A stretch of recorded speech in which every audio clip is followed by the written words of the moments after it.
Studio Ghibli, a company that delivers critically acclaimed animated magic that isn't Disney. This Japanese animation studio has made 20 movies, 16 short films, and a number of commercials, music videos, and other forms of media since its inception in 1985. Today, we are going to take you inside the studio, bringing you the history, the artistry, and the magic that is Studio Ghibli.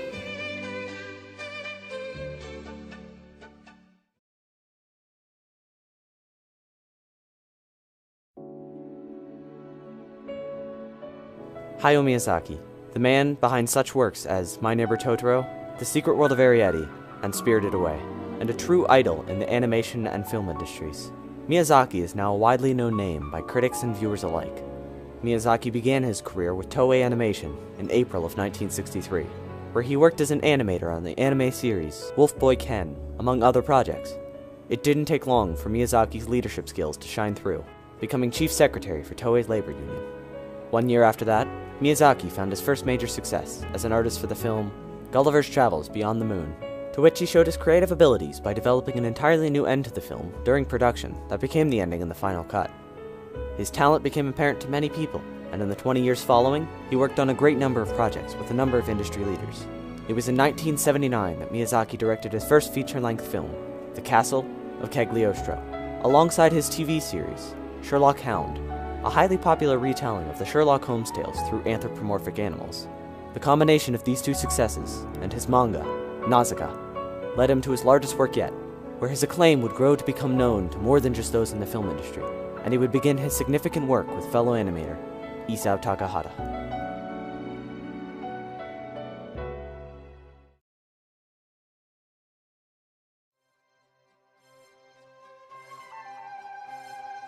The date is May 31st, 1983. Work had begun on Nausicaa of the Valley of the Wind, an animated film adaptation of Hayao Miyazaki's graphic novel series, known in Japan as manga, of the same name. Working alongside him as a producer was Isao Takahata, a man who would later go on to help in the creation of Studio Ghibli with Miyazaki. The film was released less than 1 year later, on March 11th of 1984, to generally positive reviews. It grossed about 1.5 billion yen at the box office, equivalent to about $15 million. After the success of Nausicaa, Miyazaki, Takahata, and fellow producer Toshio Suzuki joined together to found Studio Ghibli in June of 1985, with the intent of, as they say, blowing a new wind through the animation industry. They did just that, spawning a wind that continues to blow decades later.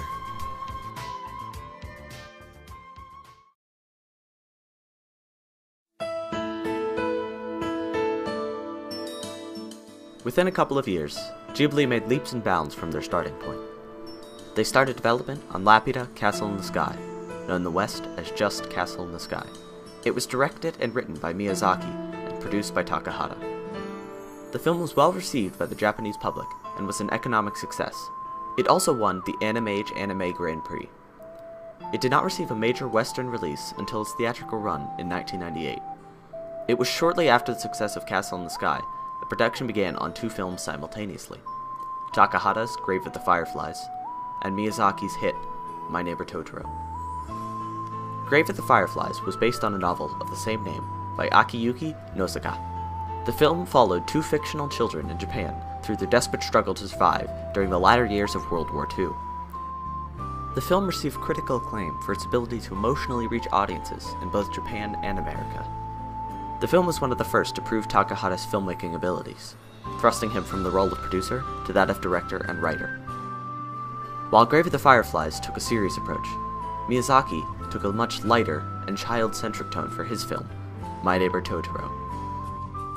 Throughout production, Miyazaki was set on creating a film with bright visuals and a vibrant setting, a concept that a majority of his staff was opposed to.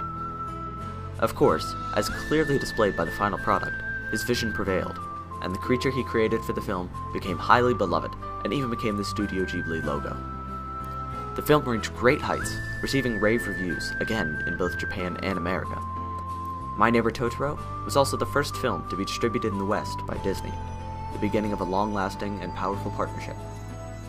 The great success of Totoro was also a true kickstart to Ghibli's extensive library of work.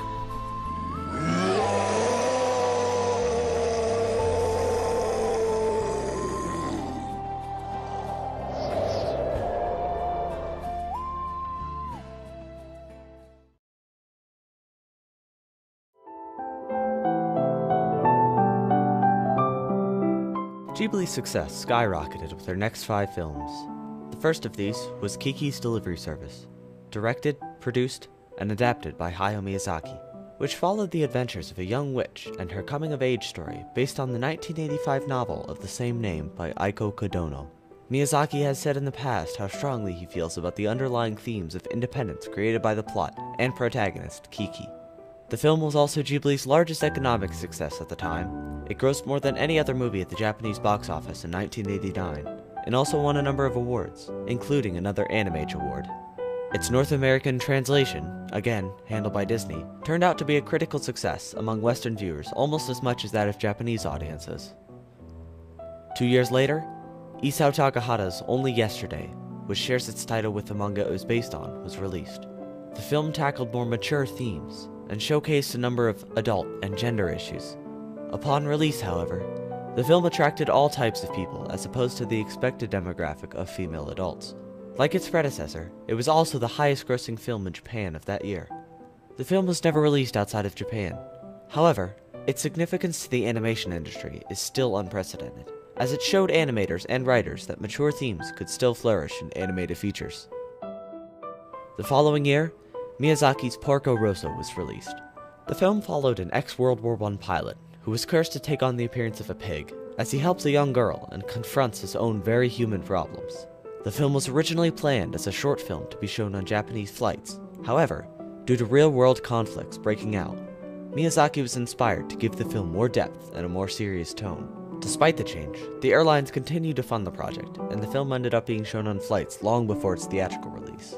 The film was a critical success, and scored the top box office position of 1992. It was a hit in the West as well, even attracting the talent of Michael Keaton as the voice of Porco. 2 years later, Takahata again took Ghibli's reins to release Pompoko, a whimsical film that follows the mischievous adventures of a group of tanukis, raccoon-like creatures. The film was noted for its consistent and fluid change of style throughout, shifting between realistic interpretations and the cartoony creations of Shigeru Sugori's manga. The film continued Ghibli's reputation and grabbed the top box office spot of 1994, and it was also a step forward for the studio, as it was the first picture to use computer graphics.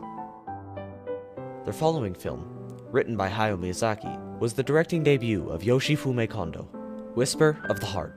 The film was a tale that follows the fantastical events of a young girl who leads a seemingly ordinary life. It was the first Studio Ghibli movie to be directed by somebody other than Takahata or Miyazaki. Sadly, while Studio Ghibli looked forward to working with Kondo in the future, he passed away before any more collaborations could occur. As usual, the film received fantastic acclaim. However, unlike their past movies, the film's music also received a great amount of attention. In 2002, the film spawned a spin-off, The Cat Returns, directed by Hiroyuki Morita and written by Raiko Yoshida, which centered around yet another young woman and her adventures with a major character from Whisper of the Heart, a mystical anthropomorphic cat as he guides the girl through his magical world. Whisper of the Heart was the end of a miniature era for Ghibli, as they began to move towards more modern and digital forms of animation.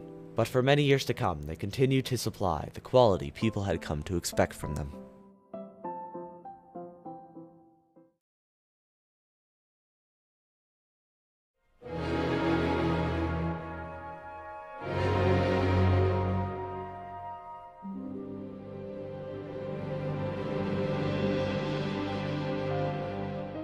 Following the financial successes of their previous 5 films, fans of the animation industry had high hopes for Ghibli's next film, and Ghibli delivered, as the movie became one of Ghibli's most highly praised pictures. In 1997, 2 years after Whisper of the Heart, Ghibli released Princess Mononoke, a fantasy picture directed and written by Hayao Miyazaki. The film followed the conflicts of a young warrior, Ashitaka, as he falls in the middle of a struggle between greedy men and the powerful forces of nature. On his journey, he meets a young woman, San, Princess Mononoke, or if directly translated, the Spirit Princess, who has deep connections to the forest spirits and wishes only to protect the great forest against the wrath of man. The film went as far as to earn the Japanese Academy Award for Best Picture of the Year, and to be the first film to gross 10 billion yen in Japan. Miyazaki had been developing the idea for Mononoke since the 70s. Many of the ideas were very difficult to create in a movie at the time, so he decided against making the film. With the inclusion of digital animation, the film became much more feasible, and Miyazaki used his unused ideas to create an entire film. The film received a Western translation by Miramax Films, who at the time was owned by Disney. The film was a success in every way imaginable, and showed to many the great potential of Studio Ghibli to make deep and developed films. It was also the beginning of a new digital age for the studio.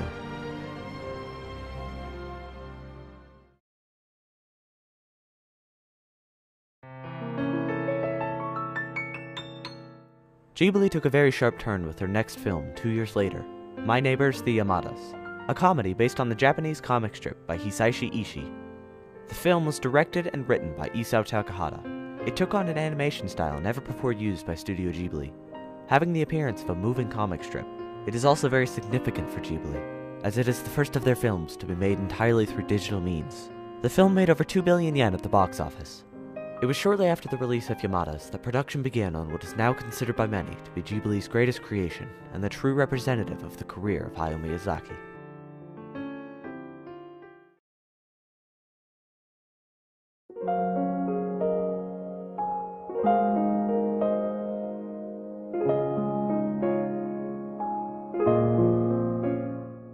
Hayao Miyazaki has created some of the most acclaimed and influential films of both the animation and film industries. In 2001, Spirited Away was released. It was beyond well received, and it was helmed as one of the greatest films of all time. It centered around a young girl whose family was on their way to their new home. Upon taking a wrong turn and exploring abandoned carnival grounds, they are transported into a magical land, full of mystery and intrigue. Her parents are soon transformed into pigs after eating from a conspicuous food stand, and Chihiro, the protagonist, is sent on a journey to save her family and discover the secrets that the magical land holds.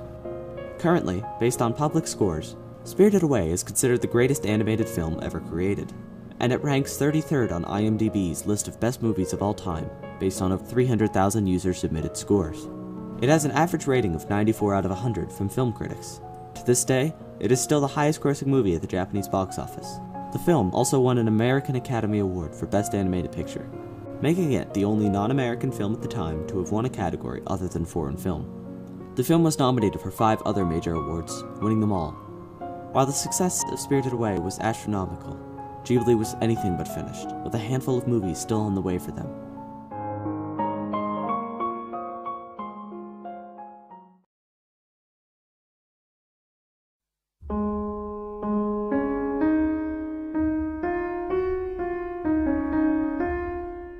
After the enormous success of Spirited Away and the release of The Cat Returns in 2002, Miyazaki began production on his next major picture, Howl's Moving Castle. The film, which was based on an American novel by Diana Wynne Jones, began production under the lead of Mamoru Hosoda, who handed the reins to Miyazaki during the early stages of production so that he could retire. The film follows a cursed young woman who seeks out the help of an inexperienced young wizard to help her, with a number of adventures to follow. Miyazaki, with the help of Jones herself, was able to make a number of liberties to alter and ultimately better the plot for its animated debut. The film was mapped out using physical art, with the characters and settings being painted and then later digitized to create a more hand-drawn feel. This is a technique that would persist in Miyazaki films to follow. The film opened up to positive reviews and won a number of smaller awards. The movie struck a lot of people as a fantastic representation of the finding of true self. It was also a box office success, earning about 23 billion yen. Less than 2 years later, following the success of Howl's Moving Castle, Ghibli released Tales from Earthsea, the directing debut of Hayao Miyazaki's son, Goro Miyazaki.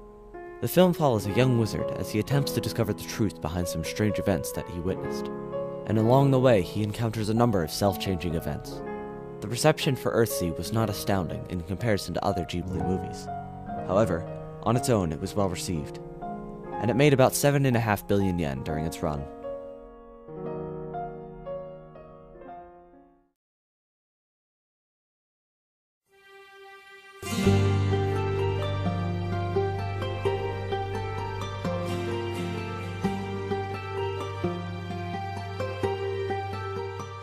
Studio Ghibli pulled Hayao Miyazaki back to the head of production for its next film, Ponyo on the Cliff, better known as just Ponyo. The film was a rare combination of fantasy and comedy, as it followed the adventures of a 5-year-old boy as he tries to help the goldfish princess achieve her goal of becoming human. The film was simple, and a number of people pointed that out as being one of its greatest strong suits. The film went back to traditional animation style, as Miyazaki decided it would best reach its potential if it was a hand-drawn project. And so it was, making the project take nearly 4 years to produce, and ending up with over 170,000 drawn images. The film was a hit at the Japanese box office, making about 3.5 billion yen, but things did not stop after its Japanese release. The dubbing of the film in America was headed by Pixar's John Lasseter, and among the voice actors were Tina Fey, Matt Damon, and Betty White. Its American theatrical release was wider than any Ghibli movie before it, reaching 20 times more theaters than Ghibli's next biggest American release, Princess Mononoke, which only reached 38 theaters nationwide. Truly, Ponyo was a hit for Ghibli, being well received by critics and becoming one of Ghibli's biggest box office successes. But most importantly, it became one of the biggest thrusts for Ghibli into the West, with a bigger release and wave of success than any Studio Ghibli movie released in America before it. But it wasn't Ghibli's biggest American release for long. Ghibli's next film, The Secret World of Arrietty, was directed by Hiromasa Yonebayashi and co-written by Hayao Miyazaki. It was a major success, just as Studio Ghibli's previous movie. The film follows the events that occur in a young boy's life after he discovers a 4-inch tall girl living in his house without him previously knowing. The plot was esteemed for being mature enough to interest and entertain its adult audiences, while also becoming loved by child viewers. The film also received a good amount of attention for its soundtrack, similar to that of Whisper of the Heart. For both American and Japanese releases of the film, there was promotional music being released by the voice actors. The film was a box office hit in Japan and America, making about 14 billion yen. The American release of the film was substantial as well, adding about 600 theaters to Ponyo's total. 1 year after The Secret World of Arrietty, Goro Miyazaki's From Up on Poppy Hill was released. He directed the film that was written by his father, and it saw much more success than his previous outing. The film follows a group of Japanese teenagers as they try to save their clubhouse from being destroyed for the Olympics, with a large number of aspects of its theme and plot being taken directly from the history of that time period. The film made a fair amount of revenue at the box office and received critical success. Studio Ghibli's next project was actually a cooperative work. It was a Japanese video game by esteemed developer Level 5 and publisher Bandai Namco, Ni no Kuni: Wrath of the White Witch. The game's cutscenes were produced by Ghibli, and during gameplay, while the graphics are a cel-shaded 3D, there was a very clear influence from Ghibli. The plot was also very similar to something out of a Ghibli movie, following the adventures of a young boy turned wizard, Oliver, on his journey through a magical world to save his mother. The game received high acclaim, winning many awards and being praised for its style that was influenced and produced by Studio Ghibli.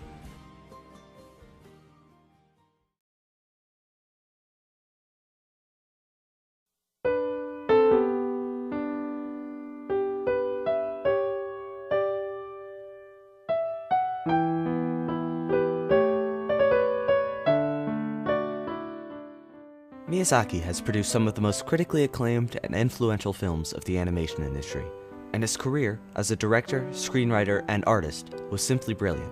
However, all good things must come to an end. Miyazaki announced that he would be retiring after 50 years, 10 genius films with Ghibli, and the release of his final film, The Wind Rises. The film was a fictional biopic of a real figure, Jiro Horikoshi, a Japanese plane designer, as he went through the struggles of life and love. The film has been helmed as one of Miyazaki's most emotional and mature films. The picture was a financial success, being the highest-grossing movie in Japan in 2013. It was nominated and won a great number of awards in Japan, including the Japanese Academy Award for Best Animation and Best Musical Score. The film was not only a hit in Japan, as it received a great amount of acclaim in America and attracted some big-name stars to be part of the voice cast, including Joseph Gordon-Levitt, Emily Blunt, Martin Short, and Stanley Tucci. The film received a handful of perfect scores from American critics and was nominated for the Animation Academy Award. Originally, Miyazaki's final film was supposed to be a sequel to his hit Ponyo. However, he followed the advice of some of his fellow producers and became inspired by a quote from the real-life Jiro Horikoshi: "All I wanted to do was make something beautiful." The film to follow The Wind Rises ended up being The Tale of Princess Kaguya, an original film by Isao Takahata based on an old Japanese folktale. The film follows the life of Kaguya, a girl found as an infant by a bamboo farmer when she was only inches tall, as she would later go on to a life of nobility and encounter a number of conflicts. The film was a critical success, being praised for its unique and attractive art style, as well as its great storytelling abilities. All of these succeeded to net the movie a number of award nominations. The film was also bound for American release with the voices of Chloe Grace Moretz and James Caan. The film had a 5-year production cycle, during which production began on Ghibli's final film, When Marnie Was There, by Hiromasa Yonebayashi. The film was well received upon its recent release and fared well at the box office. After the announcement of Hayao Miyazaki's retirement, a lack of box office success that the studio had had in the past, and before the release of When Marnie Was There, Studio Ghibli announced that it would be closing its doors to the animation studio and would from there on out exclusively distribute instead of produce movies. Thus, When Marnie Was There was to become Studio Ghibli's final feature film, and the legend and legacy of Studio Ghibli would come to a close.